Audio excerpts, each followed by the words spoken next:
আল্লাহ পাক এদেরকে জান্নাত দিবেন। কি দিবেন বলেন? এমন এক জান্নাত দিবেন, কোরআনে কারীমের মধ্যে আল্লাহ পাক এই পৃথিবীর বুকে যারা আরামের টাটকা সুখগুলি আরামগুলি যারা বর্জন করে আল্লাহ রাব্বুল আলামিনকে বিশ্বাস করে যারা জীবন পরিচালনা করেছে, আল্লাহ পাক তাদের জন্য জান্নাত রেখেছেন এবং তাদের জন্য বলছেন সাবিকু ইলা মাগফিরাতিম মির রাব্বিকুম ওয়া জান্নাতিন আরদুহা কাআরদিস সামাই ওয়াল আরদ উইদ্দাত লিল্লাযীনা আমানু বিল্লাহি ওয়া রাসূলিহি। আল্লাহ পাক বলেন প্রতিযোগিতা করো আল্লাহর মাগফিরাত কামনার জন্য আর জান্নাতে যাওয়ার জন্য প্রতিযোগিতা করো, আল্লাহর রহমত পাওয়ার জন্য সৎ কাজের প্রতিযোগিতা করো, তাহলে আল্লাহ রাব্বুল আলামিন তোমাদেরকে ক্ষমা করবেন আর তোমাদের জন্য এমন জান্নাত দিবেন যেই জান্নাত আকাশের বিশালতার জমিনের বিশালতার মতো।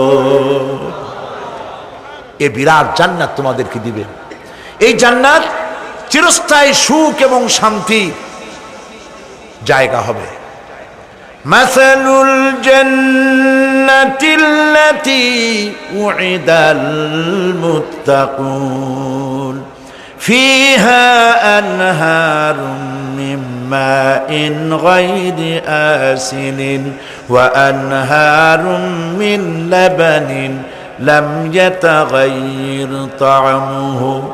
আল্লাহ পাক বলছেন জান্নাত আল্লাহ পাক ওয়াদা করেছেন মুত্তাকিদের জন্য। আল্লাহ পাক জান্নাত দিবেন যে জান্নাতের ভেতরে রয়েছে মধুর প্রস্রবণ, রয়েছে দুধের প্রস্রবণ, রয়েছে সেখানে স্বচ্ছ পানীয় পানির প্রস্রবণ রয়েছে। এই সুন্দর জান্নাত ঝর্ণা ধারা আল্লাহ পাক সৃষ্টি করেছেন, বাগ বাগিচা দিয়ে ভরে রেখেছেন জান্নাত। সেই জান্নাতে জান্নাত হবে এয়ার কন্ডিশন, রৌদ্রের তাপ হবে না, সেখানে রৌদ্রের খরতাপ হবে না, সেখানে ঠান্ডার প্রচন্ডতা থাকবে না। কিরকম হবে জায়গাটা? আল্লাহ পাক বলছেন মুত্তাকিনা আলাল আরাইকি লা ইয়ারাউনা ফিহা শামসান ওয়ালা জামহারিরা ওয়া দানিয়াতান আলাইহিম যিলালুহা ওয়া যুল্লিলাত কুতুফুহা তাযলিলা। আল্লাহ পাক এমন জান্নাত রেখেছেন, সেই আল্লাহ পাক সেই জান্নাতের ভিতরে জান্নাতীরা ঠেস লাগায়া মুখোমুখি অবস্থায় তারা সেখানে বসবে, আর জান্নাতীদের মনের মধ্যে কোনো দুঃখ থাকবে না, পেরেশানি থাকবে না। পৃথিবীতে মানুষের দুঃখ থাকে, পেরেশানি থাকে, সেখানে কোনো দুঃখ আর পেরেশানি থাকবে না। সেই জায়গাটা হবে শীতাতপ নিয়ন্ত্রিত, না শীত না গরম, চির বসন্ত বিরাজ করবে। জান্নাতীরা সেখানে থাকবে।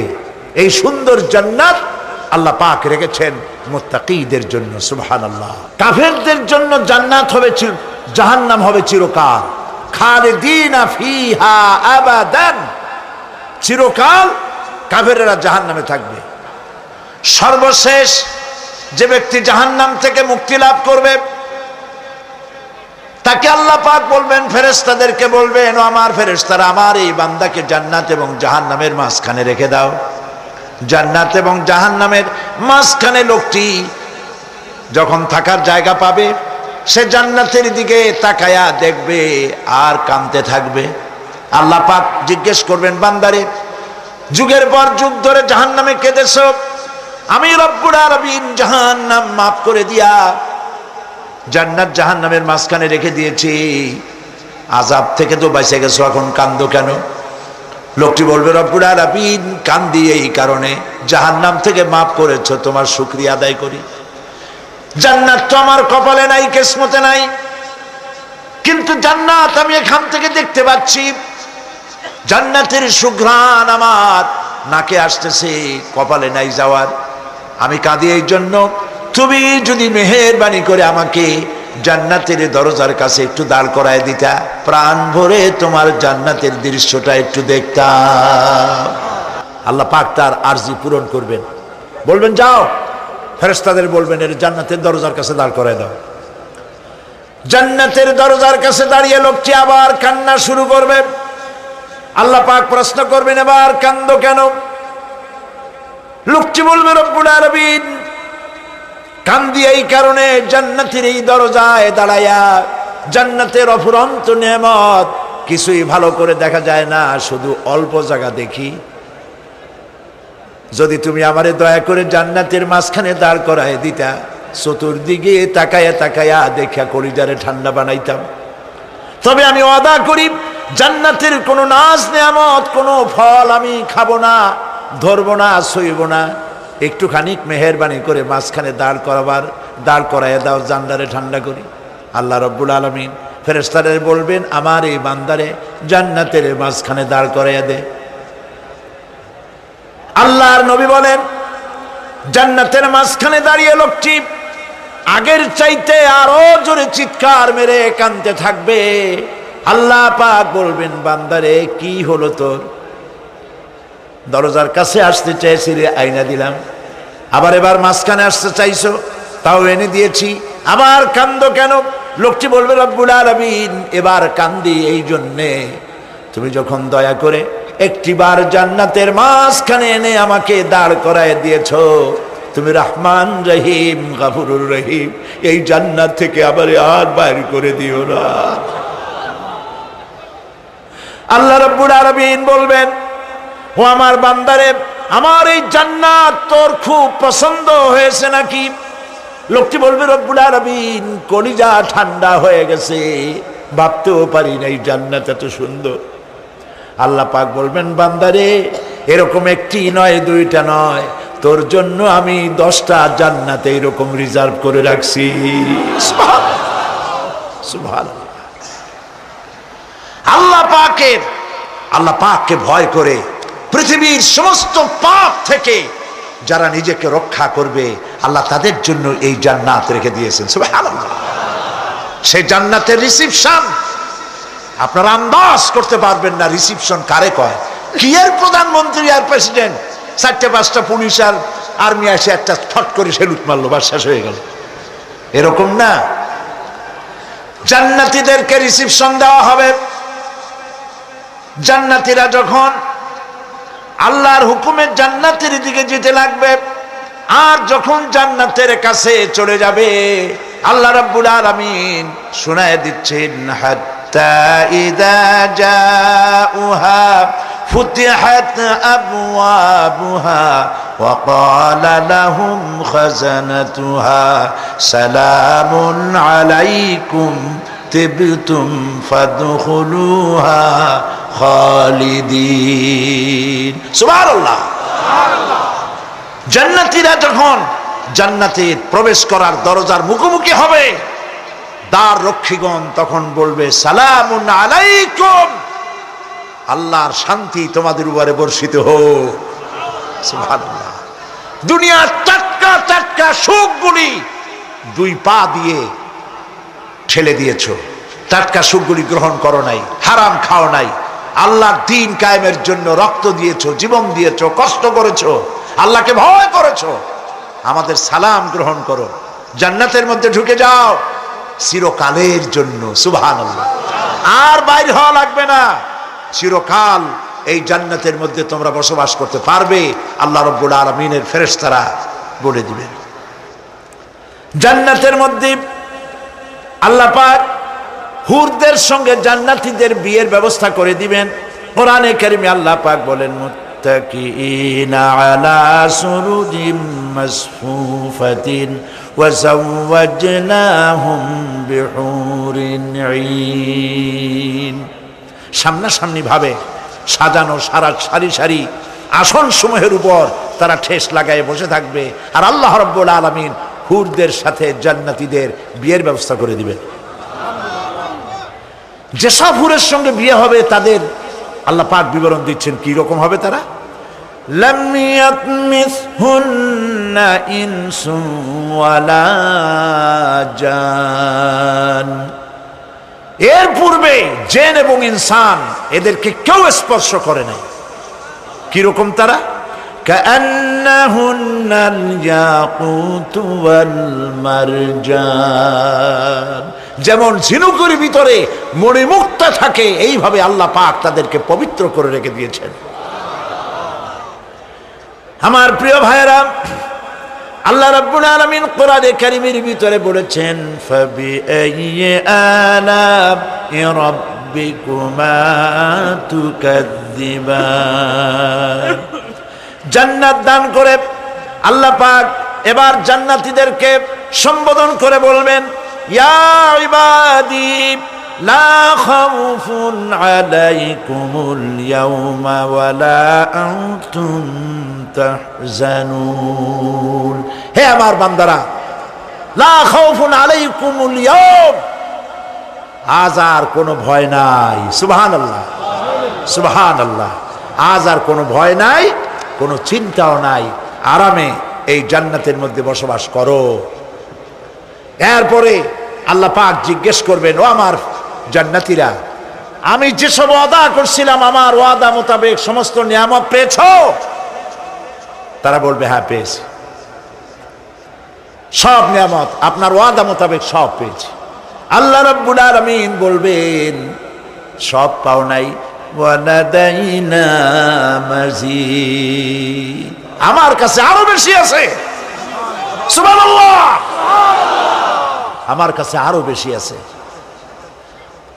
জান্নাতীরা বুঝবে না সে আরো বেশিটা কি, এর থেকে আর বেশি কি। প্রিয় ভাই সব, নবী করিম সাল্লাল্লাহু আলাইহি সাল্লাম বলেছেন, জান্নাতের সুখ আর শান্তি কোন চোখ নাই যা দেখেছে, যা কোন অন্তঃকরণ নাই যা কল্পনা করতে পেরেছে। এই জান্নাত মুত্তাকিদের জন্য আল্লাহ রাখছেন। সুবহানাল্লাহ। জান্নাতীরা ভাবতেও পারবে না সেই নিয়ামতগুলি কি। প্রিয় ভাই সব, সেই মুহূর্তে আল্লাহর নবী মুহাম্মদুর রাসূলুল্লাহ সাল্লাল্লাহু আলাইহি ওয়াসাল্লাম বলবেন, রব্বুল আলামিন, আমার উম্মতেরা জান্নাতীরা বুঝতে পারে নাই আপনার কাছে কি নিয়ামত আরো বেশি আছে। আমার এই উম্মতেরা জান্নাতীরা আপনার ওয়াদা মোতাবেক সব পেয়েছে, কিন্তু একটি জিনিস এখনো তাদের কিসমতে হয় নাই।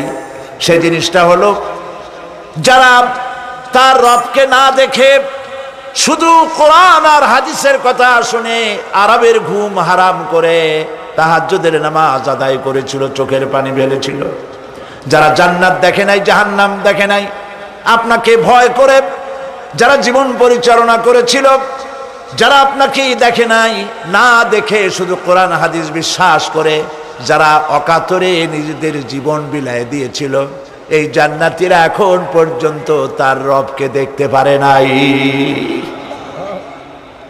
আল্লাহ রাব্বুল আলামিন তার সামনে থেকে ৭০,০০০ পর্দা সরে যাবে।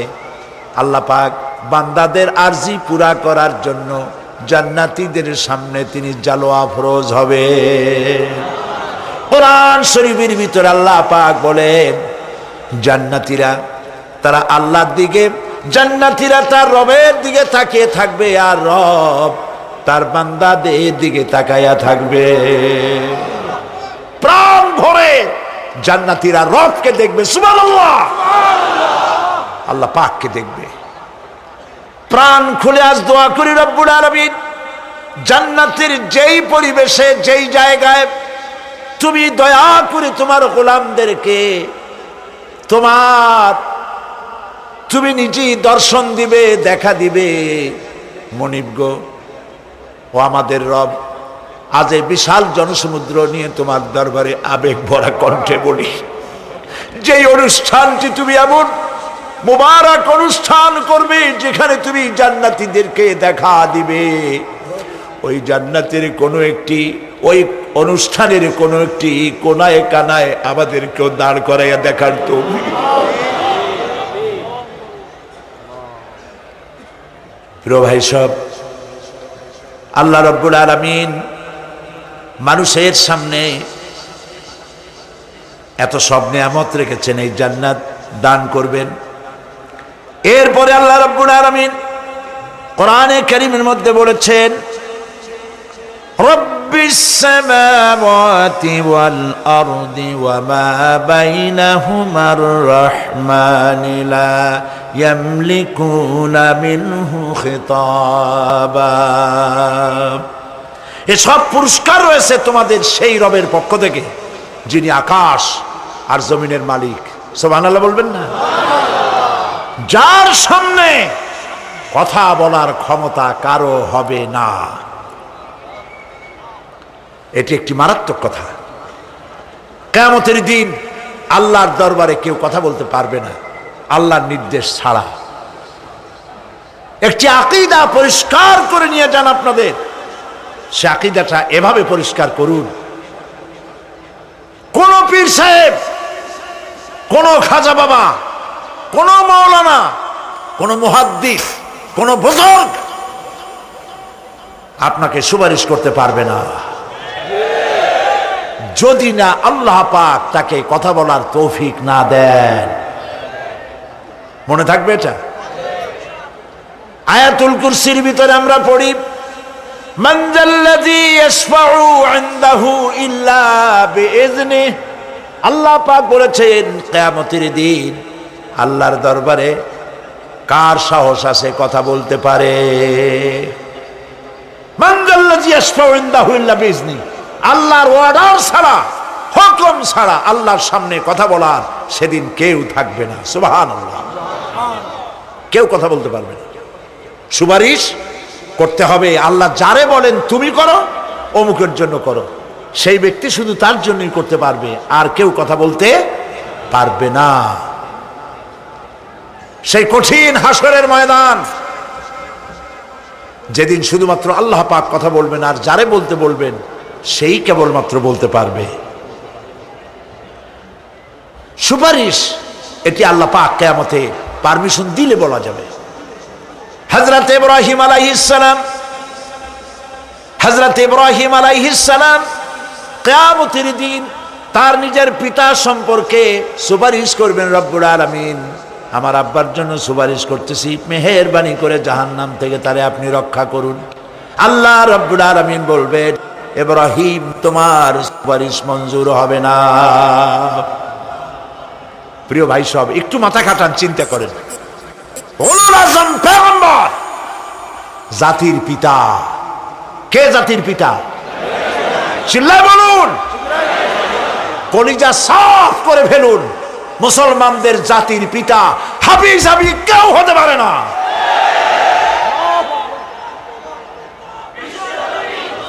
মিল্লাতা আবিকুম ইব্রাহিম। ইব্রাহিম আলাইহিস সালাম এই মিল্লাতের পিতা। সুবহানাল্লাহ। হযরত ইব্রাহিম আলাইহিস সালাম কিয়ামতের দিন বলবেন, আল্লাহ আমার আব্বার জন্য সুপারিশ করছি। আল্লাহ পাক বলবেন মঞ্জুর হবে না। আজর তোমার পিতা হতে পারে, কিন্তু আমার খলিলকে আগুনে ফেলার জন্য নমরুদকে সে সহযোগিতা করেছে, আমি তোমার পিতাকে ক্ষমা করব না। নবী করিম সাল্লাল্লাহু আলাইহি সাল্লামকে সাহাবায়ে কেরাম জিজ্ঞেস করেছেন, হে রাসূল, আপনার আব্বা এবং আম্মার অবস্থা কি হবে? নবী করিম সাল্লাল্লাহু আলাইহি সাল্লাম কেঁদে ফেলেছেন, সব বলেছেন, আমি তাদের কোনো উপকারে আসব না। আল্লাহু আকবার। আপনি মনে করছেন নাকি যে ইয়া নবী সালাম আলাইকা বলি অমনি নবী সুপারিশ পাবেন? এত সহজ। কতগুলা রসগোল্লা খাইলেন আর বড় একটা মিছিল করলেন আর অমনি চলে যাবেন? পৃথিবীর সব মানুষ, সাহাবায়ে কেরাম বাদ দেন, পৃথিবীর সমস্ত মানুষ একত্রিত হয়ে আবু তালেব রাসূলুল্লাহকে যে ভালোবেসেছেন, ওর 1000 ভাগের 1 ভাগও সারা দুনিয়ার মানুষ রাসূলুল্লাহকেই ভালোবাসতে পারবে? পারবে? নিজের ছেলে আলীকে, আলী রাদিয়াল্লাহু তাআলা আনহুকে আলাদায় বিছানায় শোয়াইয়া, ছোট্ট মানুষ হযরত আলী আলাদা জায়গায় রাখিয়া, মুহাম্মদুর রাসূলুল্লাহ সাল্লাল্লাহু আলাইহি সাল্লাম এতিম মানুষ, তারে কলিজার সাথে বুকের মধ্যে আশ্রয় দিয়ে আগলে রেখেছেন বুক ভরে। সেই আবু তালেব মৃত্যুর সময় নবী করিম সাল্লাল্লাহু আলাইহি সাল্লাম বলেছিলেন, চাচা একটি বার আমার কানে তাওহীদের কালেমা শোনায় দেন। আবু তালেব, তার কিসমতে ছিল না কালেমা। মরে যাওয়ার পর একজন সাহাবী বলেছিলেন, ইয়া রাসূলুল্লাহ, মৃত্যুর সময় আবু তালেবের মুখ আমি নড়তে দেখেছি, তিনি কালেমা পড়েছেন সম্ভবত, রাসূলুল্লাহ সাহেব বলেছেন, আমি শুনি নাই। এত ভালোবাসার পরেও হাদিস শরীফে এসেছে আবু তালেব জাহান্নামে যাবে। কোথায় যাবে? জাহান্নামে। সবচাইতে কম আযাব হবে কার? আবু তালেবের। কম আযাবটা কি? হাদিস শরীফে এসেছে কম আযাব হলো জাহান্নামের আগুন দিয়ে এক জোড়া জুতা তৈরি করে আবু তালেবের পায়ে পরিয়ে দেওয়া হবে। সেই জাহান্নামের আগুনের তৈরি করা জুতার তাপে আবু তালেবের মাথার ঘিলুগুলো টকবক করে বউ পড়তে লাগবে। এত ভালোবেসে যদি কিয়ামতে উপায় না হয়, আপনি ইয়া নবী সালাম আলাইকা, ইয়া রাসূল সালাম আলাইকা, আর কতগুলো জিলাপি খাইলেন, বড় একটা মিছিল করলেন। প্রিয় ভাই সব, এইসব বেদাত ছাড়ুন, এগুলি সুস্পষ্ট বিদআত। রাসূলুল্লাহকে ভালোবাসবেন, সাহাবীরা যেভাবে ভালোবেসেছেন ওইভাবে ভালোবাসবেন। আল্লাহ রাব্বুল আলামিন বলেন, যালিকাল ইয়াউমুল হক ফামান শাআ আত্তাখাযা ইলা রাব্বিহি মাআবা। এই দিনটি অবশ্যই আসবে, সেদিনটি নিশ্চিতভাবে আসবে। আর এখন যার ইচ্ছা সে তার রবের দিকে অগ্রসর হোক। ইন্না আনজারনাকুম আযাবান করিবান ইয়াওমা ইয়ানজুরুল মার'উ মা কদ্দামাত ইয়াদাহু ওয়া ইয়াকুলুল কাফিরু ইয়া লাইতানি কুনতু তুরাবা। ইন্না আনজারনাকুম আযাবান করিবা, খুব নিকটবর্তী একটি আযাব সম্পর্কে আমি তোমাদেরকে সতর্ক করে দিলাম। কে বলতেছেন? আল্লাহ পাক।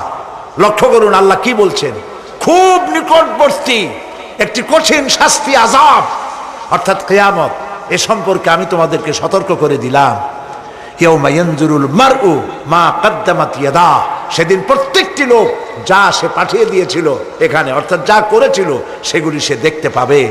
আর তখন ওয়ায়াকুলুল কাফিরু ইয়া লাইতানি কুনতু তুরাবা।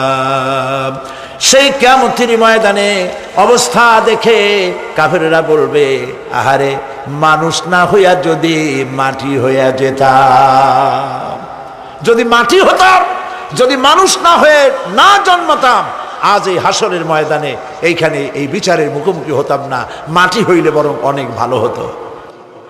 এই পৃথিবীতে আমরা এসেছি, চলে যাব, যাওয়ার আগে এই কোরআন একটি বিশাল জনগোষ্ঠী এমন বানাতে চেয়েছে যে জনগোষ্ঠী এই কোরআন দিয়ে একটি বিশাল সমাজ গড়বে, রাষ্ট্র গড়বে, এমন রাষ্ট্র গড়বে যেই রাষ্ট্রে দুঃখ থাকবে না, অশান্তি থাকবে না, যেখানে সুখ থাকবে, সমৃদ্ধি থাকবে, আর কিয়ামতের দিন আল্লাহর জান্নাতে তারা চলে যাবে। তেমন একটি সমাজকে আমরা চাই। সবাই বলেন, সেরকম একটি সমাজকে আমরা চাই। প্রিয় ভাই সব, কিয়ামতের দিন আমরা যেতে চাই জান্নাতে। কোথায় যেতে চাই বলেন? জোরে বলেন। এই জান্নাতে যাওয়ার জন্যে, এই জান্নাতে যাওয়ার জন্য দুইটা কাজ করতে হবে। কয়টা কাজ? আল্লাহ রাব্বুল আলামিন বলেন, ফামান কানা ইয়ারজু লিকা রাব্বিহি ফালইয়ামাল আমালান সালিহান ওয়া লা ইউশরিক বিইবাদাতি রাব্বিহি আহাদা। আল্লাহ পাক বলেন, যে বাজারা আমার সঙ্গে দেখা করতে চায় কিয়ামতে, দুইটা কাজ করা লাগবে। বলেন কয়টা কাজ? একটা হলো নেক আমল। কি আমল বলেন? নেক আমল। নেক আমল কারে বলে? নেক আমল করতে হলে আবার দুইটা শর্ত লাগে। এক নম্বরে কাজটা করতে হবে আল্লাহরে খুশি করার জন্যে। কারে খুশি করার জন্য? একটা মাদ্রাসা বানাইছি যাতে লোকেরা বলে যে বড় একটা মাদ্রাসা বানাইছে, এই জন্য মাদ্রাসা বানাবেন, মসজিদ বানাবেন, হসপিটাল বানাবেন, যা কিছু করেন নিয়ত হবে আল্লাহকে খুশি করা। নিয়ত হবে কারে খুশি করা? আল্লাহ পাককে খুশি করা। এই হলো নেক আমলের প্রথম শর্ত, কাজ হবে আল্লাহকে খুশি করার জন্য। 2 নম্বরে কাজটি হতে হবে সুন্নতে নববী সাল্লাল্লাহু আলাইহি ওয়াসাল্লামের উপরে। মনে থাকবে, দাড়ি রাখবো, কেন রাখবো? রাসূলের সুন্নাত। রাখবো কারে খুশি করার জন্য? আল্লাহকে খুশি করার জন্য। রাখবো কার মতো? রবীন্দ্রনাথের মতো, কার্ল মার্কসের মতো, কবির মতো নয়। রাখতে হবে কার মতো? নবীর মতো। বুঝে নেন, কাজটা হতে হবে আল্লাহকে খুশি করার জন্য। 2 নম্বরে কাজটা হতে হবে সুন্নতে নববী সাল্লাল্লাহু আলাইহি ওয়াসাল্লামের উপরে হতে হবে। তাহলে এই হলো 1 নম্বর। জান্নাতে যাওয়ার জন্য, আল্লাহর সাথে দেখা করার জন্য 1 নম্বরের কাজ হলো নেক আমল। বলেন 1 নম্বরের কাজ কি? 2 নম্বরের কাজ ওয়ালা ইউশরিক বিইবাদাতি রাব্বিহি আহাদা। আল্লাহ রাব্বুল আলামিনের ইবাদতের সাথে কাউকে শরীক স্থাপন করা যাবে না। আমরা যারা মুসলমান, অধিকাংশ মুসলমান শিরকের ভিতরে মুবতালা হয়ে আছে। বিশ্বাস করেন কিনা বলেন? কাফেরেরা তো মুশরিক আছেই, ওরা তো মুশরিক আছেই, কিন্তু আমরা মুসলমানেরা আমাদের আমলের মধ্যে আমাদের অজান্তে সবের নিয়তে অনেক শিরক আমরা করে বসি। নাউজুবিল্লাহ, বলেন নাউজুবিল্লাহ। এই জন্য আমি বারবার সতর্ক করি, নিজেকেও করি, আপনাদেরকেও করি। এই কারণে করি, শিরকের গুনাহ আল্লাহ মাফ করবেন না। ইন্না শিরকা লাযুলমুন আযীম। শিরক মস্ত বড় অপরাধ, জুলম, আল্লাহ মাফ করবেন না। আল্লাহর কাছে কান্দে কান্দে মাফ চাওয়া লাগবে যে আল্লাহ শিরক থেকে আমাকে রক্ষা করো, বাঁচাও। অনেক গোপন শিরক আছে। মাজারে যান, পীর সাহেবের কাছে যান, মনে যদি নিয়ত থাকে উনি ফু দিলে আমি ভালো হবই, উনি তাবিজ দিলে আমার বাচ্চা হবেই, উনি আমারে দয়া করলেই আমার ব্যবসায় উন্নতি হবেই, এইটার নাম শিরক। এটার নাম কি? ওয়াইজা সাআলতা ফাসআলিল্লাহ ওয়াইজা ইসতাআনতা ফাসতাইন বিল্লাহ। যা বলার আল্লাহরে বলো, আর যা চাওয়ার কার কাছে চাও? চিল্লায় বলেন। কলিজাটাকে পরিষ্কার করে যান আজকের মাহফিলে। এই কলিজায় কারো প্রতি কোনো ভয় রাখবো না আল্লাহ ছাড়া। ভয় করবো কারে বলেন? মহব্বত আল্লাহ ছাড়া, এত বেশি মহব্বত আর কাউকে করব না। আল্লাহ তাআলা আমাদের কলিজায় তোমার ভয় এবং মহব্বত দিয়ে ভরে দাও। রাসূলের মহব্বত দিয়ে আমাদের দিলকে ভরে দাও। বিশ্বাস করুন ভাই সাহেব, কোরআন শরীফ আমার সামনে, বিশ্বাস করুন, দেশি পীর বিদেশি পীর, খাজা বাবা দেশি এবং বিদেশি, কেউ আপনার ভাগ্য বদলাই দিতে পারবে না। এই পিছনে দৌড়ায় দৌড়ায় কোনো লাভ নয়। এতক্ষণ মসজিদের ভেতরে বসে আল্লাহর কাছে কাঁদেন। ওয়াকালা রাব্বুকুম উদউনি আস্তাজিব লাকুম। তোমার রব বলেছে আমারে ডাকো, আমি ডাকের সাড়া দিয়ে দেব। সুবহানাল্লাহ। আর আল্লাহ বলেছেন আমার ইবাদতের সাথে কাউকে শরীক করবে না। খবরদার। আলাইসাল্লাহু বিকাফিন আবদা। আল্লাহ প্রশ্ন করছেন, আলাইসাল্লাহু বিকাফিন আবদা, আমি কি আমার বান্দার জন্য যথেষ্ট নই? চিল্লায় বলুন অবশ্যই যথেষ্ট। আবার বলেন অবশ্যই যথেষ্ট। কলিজা সাফ করে ফেলেন। সম্রাট শাহজাহান, দিল্লির সম্রাট, হাবিজাবি সম্রাট না, দিল্লির সম্রাট। এখন কোথায়? কবরের মধ্যে। কবি বলতেছেন, শাহনে জাহাं को जिन्हें फक्र से देते थे बाज, शाहने जहां को जिन्हें फक्र से देते थे बाज, वाज कब्र में है सूरह अलहम्दु की मोहताज। সারা ভারতবর্ষ যারা ট্যাক্স দিয়ে নিজেকে সৌভাগ্যবান বলে মনে করত, সে আজ কবরের মধ্যে ভিক্ষুকের মতো সূরা আলহামদুর মতো একটি সূরার মুহতাজ হয়ে ভিক্ষুকের মতো শুয়ে আছে। সম্রাট শাহজাহান মসজিদে বসে আছে, এক ফকির ঘুরতেছে। লোকেরা কয় ছোটবেলা থেকেই তোমারে খয়রাত করতে দেখলাম, ভিক্ষা কি জীবনেও যাবে না তোমার? লোকটি বলছে আমি ভিক্ষা করবো ছাড়া আমার উপায়টা কি? এই লোকটি আমি ভিক্ষা করা ছাড়া করবো কি? লোকেরা তো আমার 60 টাকা 50 টাকা 100 টাকা দেয় না, 4 আনা 5 আনা 1 টাকা এই আমার দেয়, এ দিয়ে আমি বড় লোক হবো কেমন? লোকটি বলছে আচ্ছা দেখো, তুমি তো জায়গা মতো যাইতে পারো নাই, বাদশার কাছে যাও, এমন দেওয়া দেবে জীবনে আর খয়রাত করা লাগবে না। তো বাদশার কাছে কি খয়রাতি যাইতে পারে কোনোদিন? কয় হ্যাঁ এখন পারবা। কেমনে? কয় সম্রাট শাহজাহান এখন একা একা মসজিদে আছেন। তখনকার এসব বাদশারা অনেকে নামাজি ছিলেন, দিনদার ছিলেন। ফকির দরজার কাছে দাঁড়াইয়া দেখতে পাচ্ছে কেউ নাই, দেহরক্ষীরা দূরে দূরে দাঁড়ানো। বাদশাহ মসজিদের ভেতরে বসে হাত তুলে ঝুলতেছে আর কাঁদতেছে, চোখের পানি দিয়া দাঁড়িয়ে ভিজে ভিজে পড়ছে। এই দৃশ্য অনেকক্ষণ দেখলো ফকির। কিছুক্ষণ পর সম্রাট শাহজাহান মসজিদ থেকে বেরিয়ে আসছে। ফকির বলছে আসসালামু আলাইকুম হুজুর। তিনি বললেন ওয়ালাইকুম আসসালাম, চলে গেল। বাদশা বলল আমার কাছে তো কেউ আইসা কিছু না চাইয়া তো যায় না, এরে দেখলাম খয়রাতির মতো কিছু চাইলো না, বেটা ভয় করলো নাকি? হ্যাঁ আমি এদিকে আসো। আসছে। ভয় পাইছো? কয় না ভয় পাইনি। তো কিছু যে চাইলে না? ফকির বলছে জাহাপানা সত্যিই কিছু চাইতে আসছিলাম, তারপর চাইলে না কেন? ফকির বলছে জাহাপানা সারা জীবন ভিক্ষা করেছি, আর আজ দিল্লির সম্রাটের কাছে বেশি পাওয়ার লোভে এসেছিলাম, কিন্তু আপনার দশা দেখা আমার জ্ঞানের চোখ খুলে গেছে। আমি লক্ষ্য করে দেখলাম আমি সম্রাটের কাছে চাইতে এসেছি, হাত তুলি নাই, বিনয় প্রকাশ করি নাই, চোখের পানি ফেলি নাই, কিন্তু লক্ষ্য করে দেখলাম দিল্লির সম্রাট আমার চাইতেও বড় ভিক্ষুকের মতো।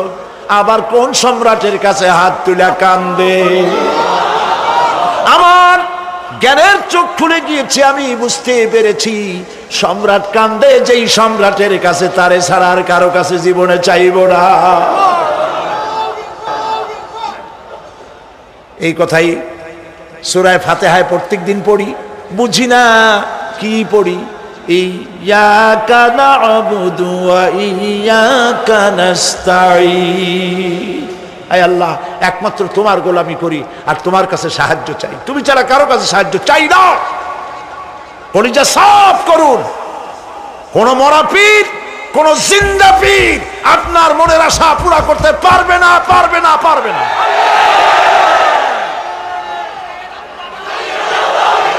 আর আজ থেকে কোন মাজারে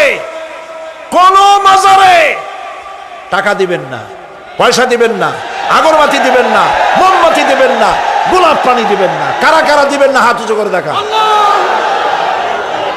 সুবহানাল্লাহ, আলহামদুলিল্লাহ, লা ইলাহা ইল্লাল্লাহ।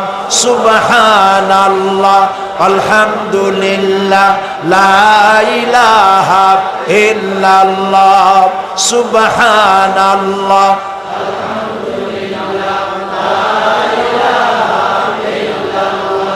লা ইলাহা ইল্লাল্লাহ, মুহাম্মাদুর রাসূলুল্লাহ। আল্লাহুম্মা আমিন। রব্বানা যালামনা আনফুসানা ওয়া ইন লাম তাগফির লানা ওয়া তারহামনা লানাকুনান্না মিনাল খাসিরিন। রব্বুল আলামিন, তাম পৃথিবীর মাটির নিচে যত মুমিন মুমিনাত শুয়ে আছে, আল্লাহ কবরগুলি কি জান্নাতের টুকরা বানায়া দাও। আয় আল্লাহ তাআলা, এই মুহূর্তে মনে পড়ে গেল আমাদের মা বাপের কথা। রব্বুল আলামিন, আমাদের আব্বা জান কত বছর আগে দুনিয়া থেকে বিদায় হয়ে গেল। নাম ধরে আর কেউ ডাকে না। কত কষ্ট করেছে, ধান বিক্রি করে, সুপারি বিক্রি করে, নিজের পেটে না দিয়া নিজের ভালো জামা না বানাইয়া আমাদের লেখাপড়া শিখাইছে, বাড়িঘর বানালো। আর একদিন তোমার ডাকে সাড়া দিয়া চলে গেল। যুগের পরে যুগ চলে গেল, বাপের মুখ আর দেখি না। আল্লাহ তাআলা আমাদের আব্বাজান যাদের দুনিয়া থেকে বিদায় হয়ে গেছে, কবরটাকে বেহেশত বানায়। তুমি সম্রাটের সম্রাট, তুমি রাজাধিরাজ, তোমার মহব্বত ছাড়া কোনো মহব্বত যেন কলিজায় থাকে না মাবুদ। তোমাকে ছাড়া কাউকে যেন ভয় করি না মাবুদ। সারা জীবন শিরক আর বিদআত থেকে আমাদের তুমি বাঁচাও আল্লাহ। তোমার জাহান্নামকে আমরা ভয় পাই। আল্লাহুম্মা আজিরনা মিনান নার, আল্লাহুম্মা আজিরনা মিনান নার, আল্লাহুম্মা আজিরনা মিনান নার। রব্বানা তাকাব্বাল মিন্না ইন্নাকা আনতাস সামিউল আলিম ওয়া তুব আলাইনা ইন্নাকা আনতাত তাওয়াবুর রহিম। সুবহান রাব্বিকা রাব্বিল ইজ্জাতি আম্মা ইয়াসিফুন ওয়া সালামুন আলাল মুরসালিন ওয়ালহামদুলিল্লাহি রাব্বিল আলামিন। ওয়াজআল আখিরা কালামিনা ইনদাল মাউত লা ইলাহা ইল্লাল্লাহ মুহাম্মাদুর রাসূলুল্লাহ। আসসালামু আলাইকুম ওয়া রাহমাতুল্লাহ।